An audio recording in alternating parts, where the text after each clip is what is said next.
Buying the wrong motorcycle can cost you thousands later. In this video, I'm gonna show you what exactly to look for before you making your purchase.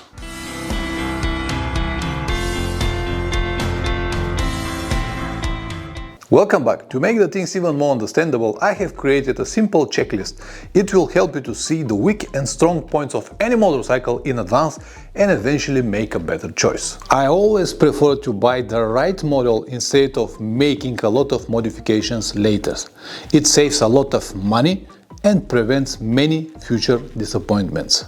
The list is long, so without wasting any more time, let's begin. Number 1, and maybe the most important of all, choose the well-known brand with proven reliability. I know many will prefer to buy with their hearts, but when it comes to adventure traveling, my advice is to use your brain. Otherwise, you should have very thick wallet and a lot of patience that you will need to accept all the future problems that you might have on the road. One very simple reason: this will be a motorcycle for long adventure trips, often far away from civilization, spare parts, shops and qualified mechanics. In general, reliability should be your number one priority. You might not agree with me, and you have every right. It is your time, your money, but the consequences will be also yours. And in the end, who am I to tell you what to do, right? Number 2, affordable weight. I said affordable, not a specific weight, because it will be different for everyone. Depends on that how heavy or strong person you are. For example, I'm perfectly fine with this 200 kg motorcycle, but your situation might be different. Find the model that matches your strength. And don't fool yourself into thinking that you will never need to lift your motorcycle. Everyone falls, especially on adventure trips. And before you tell me that it is better to buy the motorcycle that you like, even if it's a little bit more heavier, because you can always remove some components from it and make it lighter. Well, not really, because I have seen more than enough examples of people buying already heavy motorcycles and try to shave weight later. They exchange a lot of panels with carbon fiber and remove everything what is possible to be removed. And of course, there is some kind of result, but never what they expected. The most heaviest part of any motorcycle are the engine and the frame, and you cannot reduce much weight from it without compromising reliability.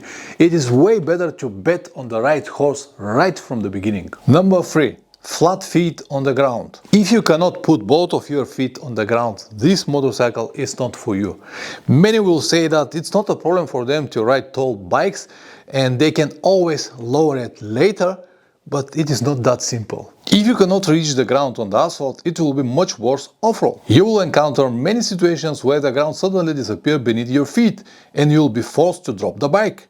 I have seen this countless times. And yes, you can lower the motorcycle from the triple clamp or the linkage underneath, but this will change the whole conception of the bike and also will slightly change the geometry. So it's just not going to react the same way as before. You should have this in consideration before you decided to make this important step. Number 4, suspension is important, because it is one of the most important components that actually keeps your wheels on the ground.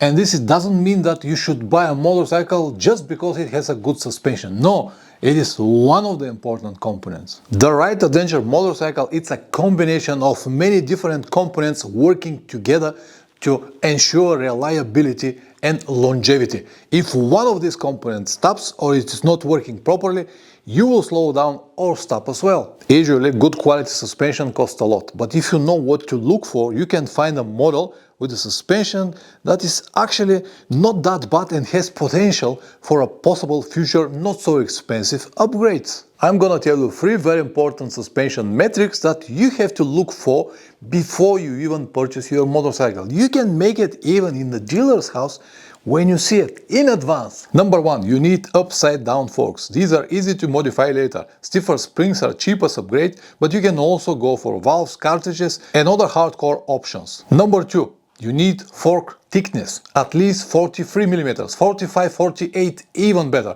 especially if you're a heavy rider. Thin forks like chopsticks for Chinese food or exotic systems like BMW Televeller will limit what you can do in terms of upgrades. Number 3, you need enough suspension travel. You can always change the springs, but if the suspension travel is not enough, you will never get the performance you expect. Number 5, easy access to the battery. It really pisses me off when I see a model with a battery under the fuel tank.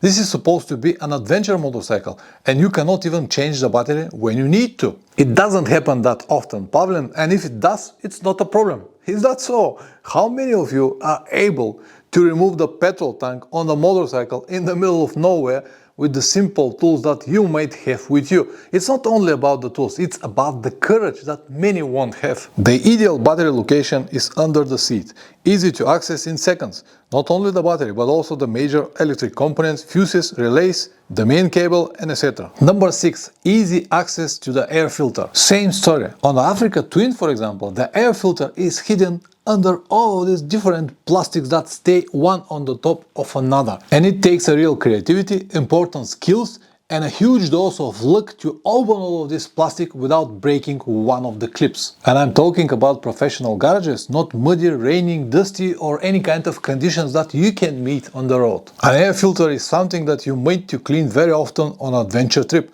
On my last 2 trips to Magadan and South America, I had to do it several times. The best location, in my opinion, is next to the battery. Easy to access anytime. Number 7. Easy do-it-yourself maintenance. Being able to change the oil, filters, brake pads and other frequently replaced parts is crucial for your trip. This ensures you can do it on time every time. You can walk around the desired model and check where the oil plug is, whether you need a special tools, how hard it is to remove the brake pads, adjust the chain, and so on. These are the things that you have to do more often, and it will be great if you can handle them on your own. Things like location of the air filter or the battery, you can see even before you buy your motorcycle in the dealership. You can even speak with some of the salesmen over there, and they'll be very useful. They will give you a lot of information. You can ask them about the maintenance, how often, how you do it, many different components, what are the problems on the bike, or many more. You can gain so much information before you even buy this model. And as I said, these people are very useful, and they usually will try to help you with everything, believing that you're gonna buy this model. Number 8. The right wheel size. A 21-inch front and 18-inch rear is the perfect option, because this allows you to mount 100% off-road tires if needed. With a 17-inch rear, the choice became limited. I have seen many people converting 17 to 18-inch, but this basically means that you have to buy another wheel, and they're usually very expensive, another hub and all of that stuff. And if you can avoid all of this and have it right from the shop, why not? Number 9. You need tough handlebars. 28mm handlebars make a huge difference in your riding comfort. Most modern models already come with 28mm bars, but some still use weak options. Tough handlebar give you a straight connection with the front wheel, and when it's combined with a solid triple clamp and upside down forks, man, everything is completely different. You don't feel that your motorcycle twisted like this anymore. You have a solid, fast connection with the front wheel, and the handling is way better. Number 10. Choose a model with as few electronics as possible. Oof! I shouldn't say that. Now 70% of the viewers will tune out. How I dare to touch the most important feature for every modern motorcycle traveler. Well, it's advice. I hope you'll accept it. If not,